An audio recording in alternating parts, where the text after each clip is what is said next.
pinaka-importante sa lahat ang libreng tuition fee at edukasyon para sa kolehiyo sa mga anak.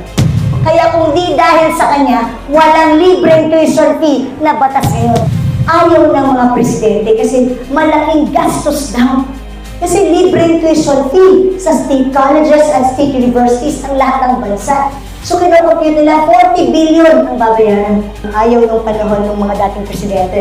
Yung kay PRRD na, napasa na namin sa Kongreso, napasa na sa Senado. Pagdating kay Presidente Duterte, ayaw pumayag ng DOF, NEDA at DBM. Sabi, wag, maubusan tayo ng pera para sa ibang bagay.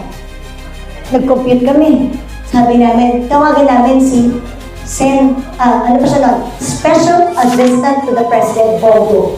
Tinawagan namin si Bongo. Sabi namin, sir, tulungan niyo naman po kami i-defend kay PRRD na pinaka-importante sa lahat ang libreng tuition fee at edukasyon para sa kolehiyo sa mga anak.